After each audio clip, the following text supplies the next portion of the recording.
Hey guys, and welcome back to Furidashi Pod. I'm Lauren, And I am Nicholas. and today we're going to talk about some awesome stuff that's really close to me because we're going to talk about how can you be objective when you're really sentimental and attached to a video game that you love. Yeah, we're going to talk about the feels. How to deal with All the of the feels. feels today. And this is directly because of the chill rant we just posted last week. If you didn't get a chance to listen to it on YouTube or Spotify or iTunes, please go ahead and go over there and give it a listen because Nicholas got super sentimental because he loves this game so much I and was cried. putting off recording it.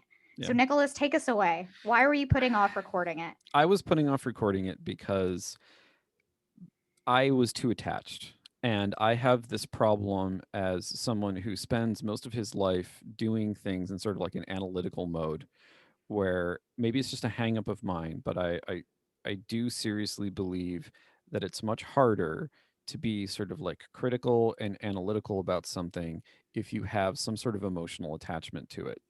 And, Takeshi and Hiroshi is not a super amazing game, but because of the circumstances in which I played it, especially playing it with my daughter and like all the stuff that we did together as a result, the way in which the game itself sort of reflects how like creating a game forges emotional bonds between people, like I'm welling up literally as I'm trying to describe this.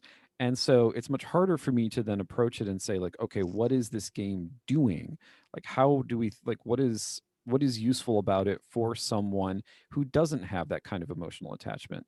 And so for me, I think that's where the hang up comes from because it's like, yeah, if I'm really into something, it's really easy to convince somebody else who is also really into it or sort of have some sort of like affective reaction to it. But if you're trying to discuss it with someone who doesn't have that, like they'll just tune out because it's like, okay, yeah, that's just your feelings, man. I don't know if that's true because I mean like I get really attached to say like Dragon Age Inquisition for example and I'm very Yes, sentimental about that game. I know this. Right? And I can see you welling up. And I think when I talk to people who are Dragon Age Inquisition fans, it's very different, right? We're all just kind of screaming at each other on Yeah, Twitter specifically, because the Dragon Age community is very strong on Twitter. yeah, The Dragon Age is strong with the Twitters. And I think that when I tell people about it who aren't into it, I've had to convince so many of my friends to play Dragon Age Inquisition that when I finally convinced my significant other to play it, I realized that without any of the sentimentality or feelings that I had from having played this series since its origins, yeah, um, he he just didn't get into it. Like he played it like a game. And I say it like that because it's like, oh, you don't have any of the feelings or right relatability that I was bringing into it because you're not yeah, me. You don't have my experience. yeah, So you're not going to play it with like weight, right? With that yeah, baggage that I kind of brought to my Inquisition experience. yeah, On the flip side, though, I then was able to relate when he was like streaming it or he'd come over and play it very like irregularly during COVID because this was a COVID game. This was a you stream on Discord or whatever. And like, I yeah, just watch you because we can't be together. yeah, Yay. Um, and for me, like, curiously, I was like, oh, he did choose what I chose, but for different reasons. I didn't realize you could do that. Oh, he chose something that I would never in my life ever choose.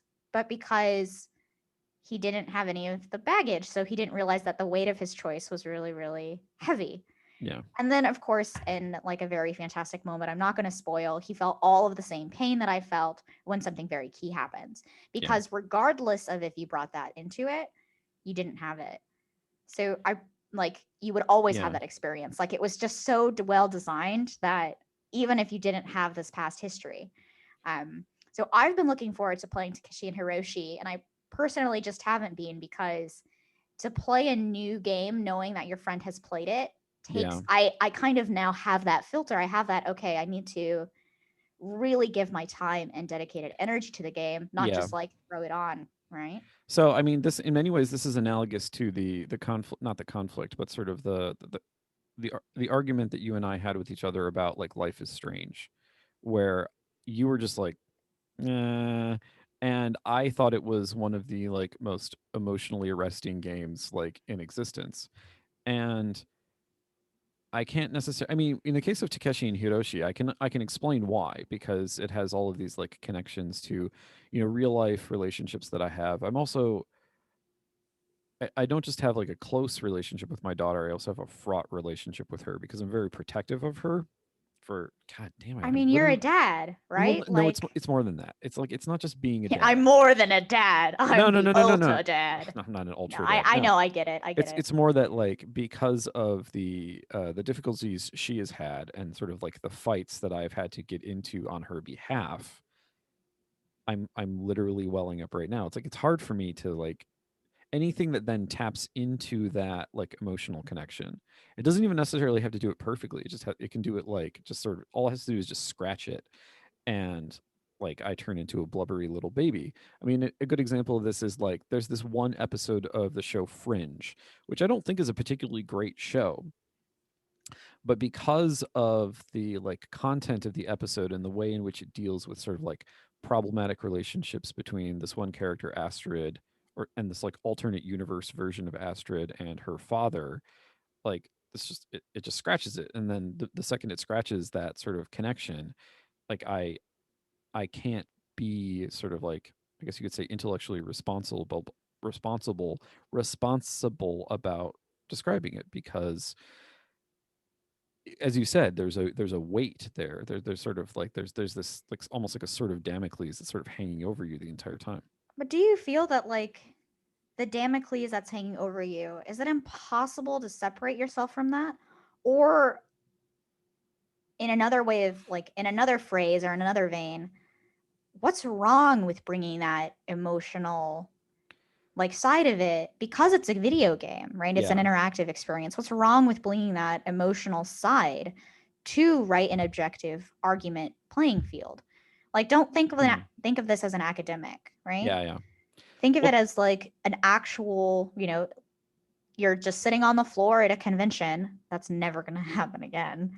Uh, it will. I you think it will know, at some point, it but yeah, will at some point. So yeah, 10 years from now, you're sitting on the floor of a convention, yeah. right? Eating garbage pizza, or like I do, not eating pizza and literally surviving just on coffee and water somehow for like 12 hours. Which is terrible because most venues now have really nice vegetarian food. So if you want to like, like keep your energy up, get all your vitamins and minerals, you get like a nice falafel, get some hummus, get some veggies. Like, hey, Yeah, pro tip, whenever conventions open again, get all the veggie options. yeah, eat well. Eat well. You'll feel But better so actually. you're sitting there, Yeah, right, in your veggie circle, yeah, not eating the bad con pizza. Like, and you're talking about your emotional experiences, and you're about to go into like write a panel about like the best emotional video games of all time or something, yeah, yeah, right? You're gonna go into that going like none of those made me emotional. Like, how dare they say Uncharted was an emotional experience? Because it was like emotional, but like I didn't feel anything. How dare they yeah, not talk about Takeshi and Hiroshi, right? Like, you're gonna be feeling all yeah, these thoughts, right? Or they'll bring up Life is Strange because that's the one everybody brings up, and yeah. then It is. Yeah. I'll be like, right? So, what's wrong though with Well, bringing no, but that in? here's the thing. So actually, let's go back to the example of Life is Strange. It's like because what I noticed is that when I set aside my like affective reaction to that game, it was easier for me to see the points that you were making about it. The problem with being overly emotional about these sorts of things or overly sentimental is that it can cause you to not hear things that are perfectly valid. And I notice this all the time in my classes. So I've spoken about this in the past. Like, I teach popular Japanese media in a lot of my courses. And so I often have students who come in with certain preconceptions and attachments to the things that I'm going to talk about and maybe not shed a terribly great light on. A good example of this is Miyazaki. I'm very critical of Miyazaki, but a lot of my students are just Miyazaki like diehards. And so I know that when I teach Princess Mononoke later in this term, that I'm going to be at loggerheads with them because I'm essentially going to try and argue, and I know this because it's literally written on the syllabus, that Miyazaki is an eco-fascist. And I know what the argument is, and I know all the particulars because I've literally written articles about this, and I know how my students are going to react to that. Some of them are going to start to understand what I'm saying, but they're going to resist it. And I so, really need to read all those articles. yeah, so if you can set your like those sort of like really like incredibly powerful emotional reactions aside, you can start to see things even about the stuff that you love that are actually valid. Because the thing is, nothing that we love is perfect. I'm And there, honestly trying to imagine for myself, like the last time that I was like very emotional or sentimental about something. yeah. Well, I know what it is for me, but the thing is, like, no, I mean to use your Dragon Age, because the thing is, you made me play it, Yeah, I made you and play it. I am very good at objectively telling you all of the reasons, yeah, right? That rationally you yes, should play this game, right? and I think they were all correct. They were all Yeah, correct. Yeah. But the difference but is that, like I can't sorry. emotionally appeal to you. That's it. That was all I was gonna say. No, yeah, you're right. Not just because, well, the thing is, you can, because we're friends and like we have sort of a long-standing connection, but it has to be done in a different way. The, Like the yeah, general, the general you. yeah, I yeah. feel that when I appeal to your rational thought, that's a lot easier. But if I appeal to your like emotional thought, that's usually what converts people, right? Yes. And that is the major difference, is that, like, because the thing is, we tend to think of so-called rational thoughts and feelings as somehow like they're in two completely separate categories, but they're not.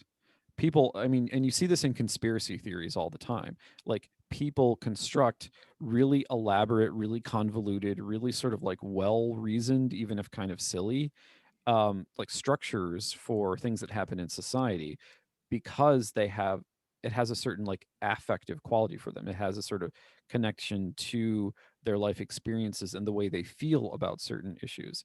And so the story has a kind of resonance for them, not just because it's logically coherent, because oftentimes conspiracy theories are like internally coherent. They just don't necessarily reflect reality. But what really sells a lot of people on those conspiracy theories is the fact that they validate the way they feel about something. So, for example, like, if in your life circumstances, you're impoverished, or you feel like there is sort of this overwhelming like system that is bearing down on you, and there is a system that is bearing down on you, it's just called capitalism. But you don't necessarily want to believe that like you're powerless to change it. So if you construct this like elaborate fantasy that explains it for you, then it sort of actually takes some of that emotional burden away, because it's like, aha, I understand what's really going on. And even if I can't necessarily change it, it's like, I got you. I see you. And so those two things are completely bound up with each other. Like, you can't actually separate them. So in many ways, what I'm trying to do in my like in academic context, this sort of like false separation may not necessarily work. And so one thing that I think we should try and think about is like, is there a way to sort of stay in this sentimental mode and still be effectively analytical? That is a really good question. I don't know if I am really just good at hot swapping my brain between the two, or if I'm constantly always operating on that like theta brainwave of I really, really love something. Also, I can look at it very, very strangely analytically. Well, it's like, okay, so I've noticed that, so this is not game related. It has to do with the sort of the social media back and forth about WandaVision, which, like, there are people who have Oh, these so like, WandaVision spoilers are about to come up probably. I'm actually not going to talk about anything that happens. I'm just going to talk about sort of Okay. like the 50,000 foot level perspective. So on the one hand, you have like a lot of people on social media for whom what happens in the series has this like really, they feel both they feel an emotional and sometimes like experiential connection to what happens to Wanda's character, and sort of like they see themselves or see things in their life in what happens to her. But then on the other hand, you also have people pointing out, I think rather fairly, that a lot of the dialogue is extremely trite, and a lot of the things in the series that sort of are put forward as like these really brilliant introspective moments, if you actually think about what's being said, it's like, it's kind of dumb, to be honest. I mean, I would need like a very specific example. So I really like the Marvel Cinematic Universe. I wouldn't say that I'm a fan because it's really hard to say I'm a fan of anything that's not Dragon Age. Um, I joke because of all of the things to be a fan of, I am a fan of Dragon Age, Yeah. actually.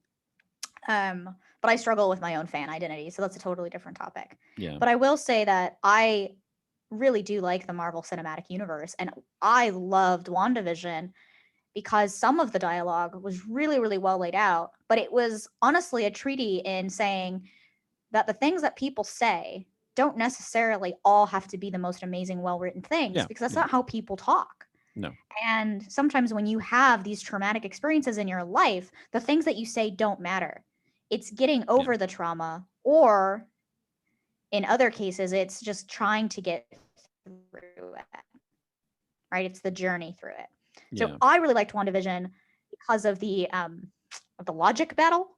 That was my favorite part, to be honest, because I love theory battling. Yeah. Anytime you get that into a show, I'm like, yes, get people back into the classics because I studied classic Greek and Hellenistic Yeah. literature and ancient culture and magics, which are three totally different things. So And yeah. Go yeah, ahead. so anyway, so I'm just saying, like, as someone who, from a high level perspective, really loved that, really loved every episode, I really got into it.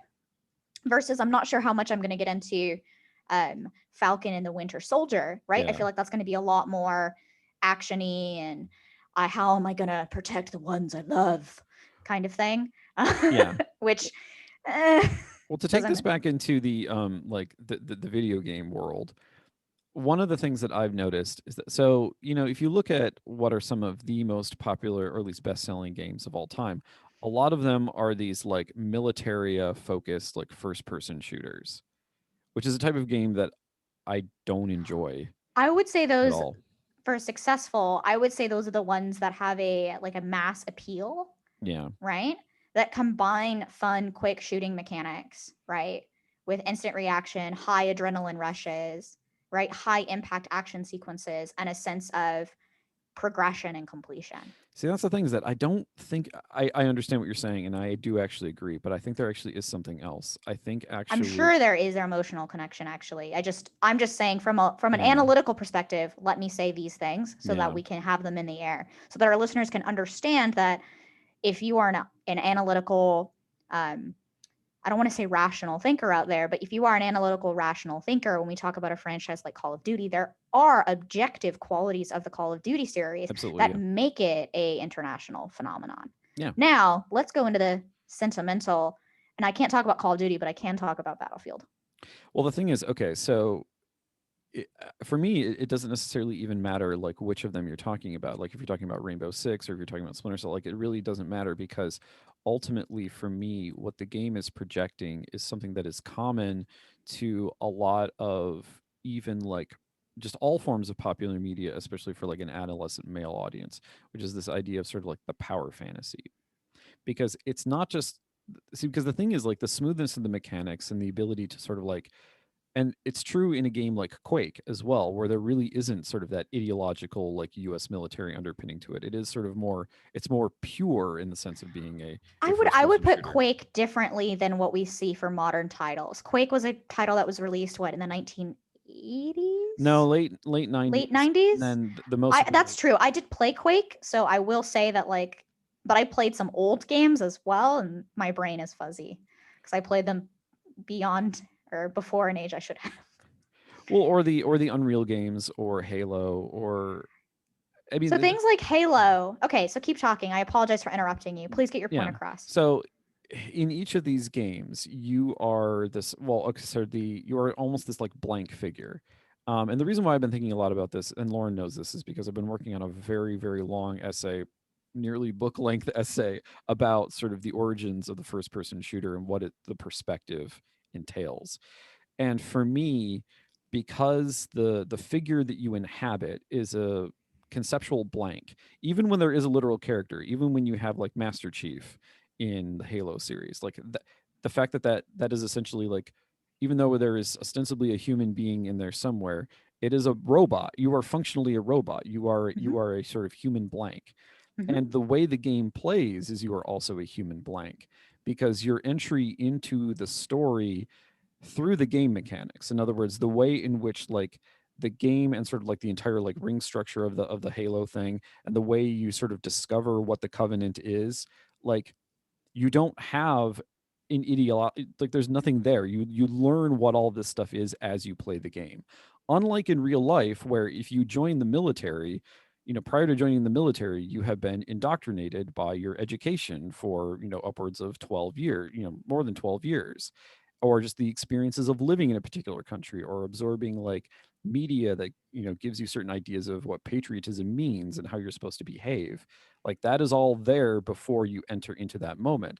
So the thing is, a first person shooter, to my mind, is actually a poor simulation of that, because what it is actually doing, it is putting you in there sort of like ex nihilo, like from out of nothing. And Yep. then you discover the universe and its ideology through the gameplay mechanics. So then the question is, and the reason why I wanted to use Quake is, what do you discover? You discover essentially the Dr. Manhattan problem. This is what I'm going to call it. So for those of you who don't know, in the comic Watchmen, there's this character, Dr. Manhattan, who one day is suddenly transformed into an almost godlike being. And what happens as a result of that? He actually becomes detached from humanity. In other words, he doesn't try to like overcome humanity, doesn't try to like become destructive or anything. He's just like, I don't understand these people anymore. I gotta leave. And that's what happens. He leaves. He just goes away. And so a similar thing happens to a person to you as you're playing these games and you're experiencing that power fantasy, is I think you actually become detached from your human condition. And so the thing that people often argue about, especially people who haven't thought it through very well, that argue about like first person shooters like Call of Duty, that these are essentially like, murder simulations or like just indoctrination machines. I think actually the opposite happens. Mhm. I think it's actually trying to like deplete you of any connection. And I actually think that's more sinister. Like if it were just imposing an ideology on you, that's like, okay, well then that's just like all other media. But no, actually, I think it's trying to like empty you, which That's is a really interesting perspective. And I will have to say that from a narrative perspective, I'm not entirely sure that I agree with that. Because yeah, go ahead. if we look at Call of Duty and the Halo franchise, and Master Chief is honestly a great example, because I feel like the Halo franchise does have more of a plot driven Yeah, it storytelling. does. Yeah. Um, Well, except for like the most recent Call of Duty, like Call of I mean, Duty for the Cold most War. recent Call of Yeah, Duty, yeah, right? And there's also now like the Call of Duty has this battle royale mode called Warzone as well. yeah. But what Call of Duty is employing, whether they realize it or not, is something in narrative we call the blank slate character. And so I'm actually going to tell you right now that what Call of Duty does for video games, Twilight did for novels. Wow, that's Twilight, gonna make a lot of people unhappy. But go off, girl, go off. yeah, I'm going. Yeah, I'm going off. Yeah, so Twilight uses Bella. That's her name. I was Yeah, actually just going to call her by the actress, but that's incorrect because the yeah, actress is actually quite great. Um, Bella in the novel is a girl who is in a town and is doing A things like going to school. And then suddenly, out of nowhere, her life has changed because she finds a boy. And this boy happens to be a vampire. And then there is the series. That's it. That's it. That's the whole series. yeah, But what's interesting about this, and the reason why it resonated with so many young, especially young female readers, was that Bella was a blank slate character. And a blank slate character is someone who has truly no physical description of them within the novel. yeah, It's someone who also doesn't have any bearing or any history that the novel gives you.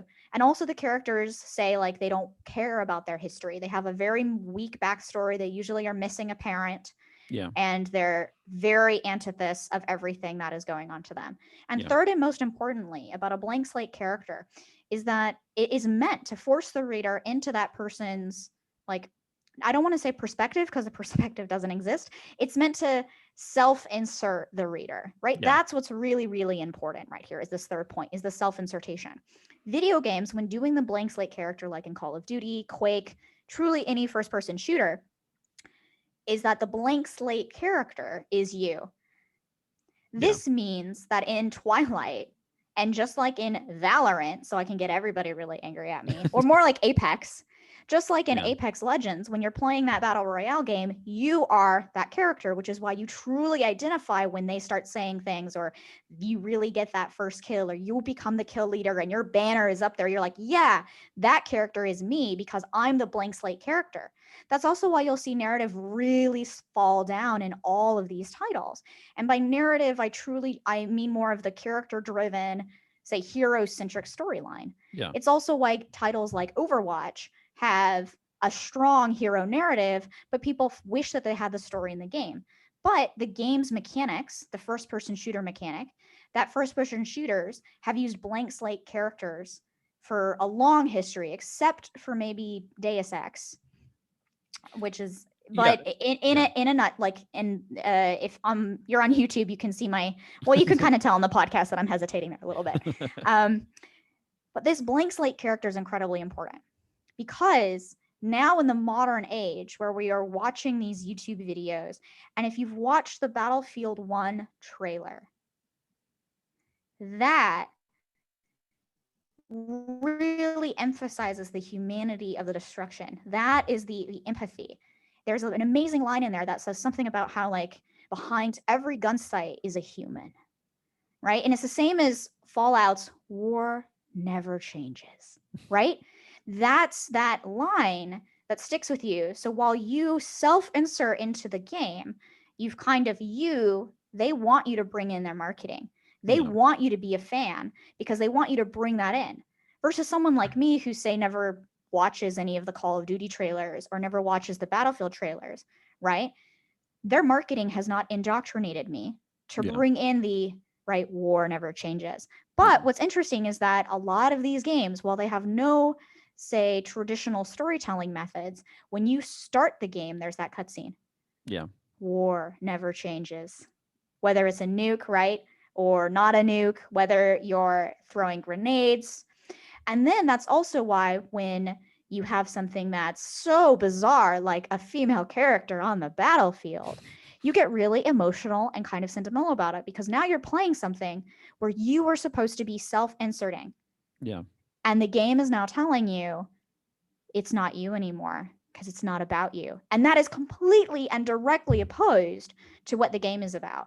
Yeah. Now, if you were only looking at it objectively, however, you're not going to see that. There should totally be women on the battlefield. And by contrast, there should be women on the battlefield, just so everyone clears of my stance. So in case anyone is wondering, if you're one of those people who are like, oh, there were female snipers in World War II. They were mostly Soviets, but they still existed. There were also female members of the French Resistance. Like, you're dumb. You actually don't know history if you think that this is no. You actually don't know history. There was like a whole female pilot, like all female pilot brigade. Anyway, all this being said, is because of the expectation of the mechanics, the marketing, all of this previous expectation of our players, right? If Twilight suddenly gave Bella an amazing personality and Bella was like, you know what, Edward, actually, screw you. I don't want to be here. And Jacob's pretty cool, but now that he's imprinted to my baby, I'm getting out because this is all way messed up. And it doesn't matter what I do anymore. It matters that who I am. And that's what games that have characters kind of look at, right? Who I am influences what I do. But in self-insert fiction and in self-insert video games, who you are doesn't matter. The only thing that matters is what you do. And unfortunately, like you brought up in some of these titles, what you do is killing humans, and you kill enough humans so much, you're desensitized to killing humans. But that's not that it's a murder simulator. It's just you're desensitized to the action. But would you actually do it in real life? I mean, there are millions of players out there. Well, because here's the thing: is that there are different kinds of desensitization. Because the way in which you're desensitized, say, like, in the military, is essentially like you are. Because here's the point that I made earlier: you come to joining the military with a certain amount of baggage of who you are as a person.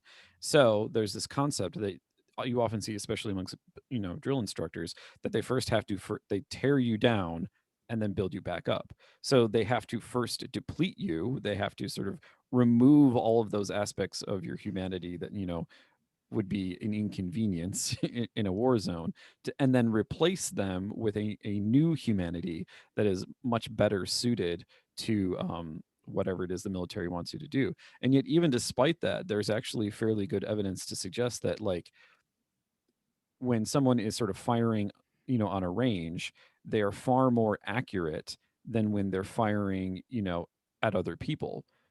And this isn't necessarily accounted for, like, their skill or like being stressed out, because oftentimes there are like live fire exercises in the military where they simulate everything that is supposed to be happening to you at that same time. And even in those conditions, people are still more accurate, like by an order of magnitude. It's not a little bit. Like when people are firing at other people, they sort of viscerally hesitate, and that's part of being human, and you Yeah. kind of can't get rid of And that. and to be fair, like to go back to like what we're talking about here, it's all about the sentimentality, right? Yeah, Versus the objective. yeah, And it's that even when you are under those conditions or you've been trained, at the end of the day you recognize that murder, right, and killing is wrong, right? well, and also if we're thinking about a game like Call of Duty, Ethically. yeah, yeah, ethically speaking, but also if we're just thinking about it purely in terms of the game mechanics, like, if you were, like, you're in a match, and you're playing with your friends and things are going wrong or things are going really badly, like, you have an emotional reaction to it. People rage quit from games all the time. And that is a kind of affective reaction, because the thing, you may not even necessarily realize how personally invested you are getting in what is happening in the game, even if it doesn't like accurately represent your life. And it's easier to see that when it all falls apart, because then you feel that sense of like frustration and anger and all of those other things. Like, it's not just about sadness, it's not just about crying about your kids, it's also about these other emotions that we have, that we tend to think of as sort of like, more macho or whatever. Yeah, let's get into that Yeah. because looking at the self insertion of Call of Duty, it sounds like you and I really are self inserting ourselves in Dragon Age and in Takeshi and Hiroshi. Yeah. That even though those characters come with their own baggage, we truly are self inserting and taking on that pain. Yeah. Well, so in my writing about this is sort of the distinction I make between what I call first person objective and first person subjective. Because the thing is, it is possible to sort of become the blank as well, and to sort of play the game, and when it ends and you're like, okay, and it has no real effective reaction to you on you. But I have noticed that there are certain kinds of games and also certain like perspectives that people bring to games, where that first person sort of scenario, even as a blank, has a far more subjective relationship to the person playing than an objective one. Would you say that this is a spectrum then, where Yeah, something like you could come absolutely. to Call of Duty? Yeah. Yeah. No, I mean, it's not, yeah, it's not as simple as, it's not a categorical distinction. It's definitely one where like you can experience it to degrees. I think that's what I love about video games is that unlike books, you can really say this is a like first person subjective view. This is a first person objective view, which doesn't really exist in novels, but could, right? Because that's Yeah, epistil. It's the letter writing one, epistolography, ep- no, Epicurean, epistolary, I think is what you're thinking. epistolary. Thank you. So no, actually, first person objective and first person subjective are things that are sometimes talked about in terms of literature. A first person objective is often like if you have the ghost of a character talking about what Right. happened Yep. in them in life, but they're sort of emotionally detached from everything that happens, and sort of like there's, I mean, because the objective notion implies that sort of the what you're reading is alienated from what is happening. Whereas the Yeah. subjective, which is what we traditionally associate with first person narrative, then the two are combined. Like what is happening and the telling of it are married to each other. Whereas in an Right. objective form, they would be divorced from one another. Right. No, I definitely think this is a really key point because when we look at like video games, that's what I absolutely love about video games is that everything that you take from traditional media, Yeah. like first person subjective and first person objective, put that into a game. And because it is interactive, there is always going to be some level of subjectivity within it. Yeah. Even if like after playing you become more distanced from it because you were doing it for research Yeah. or whatever. But video games really are creating this milieu where you simultaneously can be subjective and objective about things, which makes me feel a little bit better because honestly, I am very passionate and enthusiastic, or I definitely come across that way. Yeah. But when I'm rating games about what I enjoy, I'm just kind of in the middle about everything, to be honest. Yeah. No, and I think that's the Like I situation. enjoy Yeah. everything depending on, right? And sometimes Yeah. but I don't enjoy it sometimes. And so like I just kind of am very middle of the line. Yeah. Right? Until it gets to like, do you want to be in the game world? And I'm like, well, yeah. I want to escape COVID. Let's go. Well, So I feel a lot better about that. Well, I think that's actually a pretty good place to stop for now. We kind of arrived at a point despite ourselves. We always do this. We always arrive at a point even when we're not trying to. Right. And if you listen to our podcast regularly, you realize that our style of podcasting is very much one where we're discussing with you, right, and with each other, which is why your comments on YouTube and your reviews on our on Spotify or on Apple iTunes are really important to us, because until we get like something like a Patreon, we really just rely on you guys to converse and talk to us on Twitter. So please shout at us in our DMs and get back to us so we can actually, right, discuss and maybe arrive to a point with you. Yeah. So, by the way, we are Furidashi Pod on Twitter. Lauren is the Lauren Ash on Twitter, and I am a complete. I'm usually the one running the Furidashi Pod account. So if you want to contact me, because my okay, it's at UAHSENAA, which I don't know why I chose that. I'm such a dum-dum.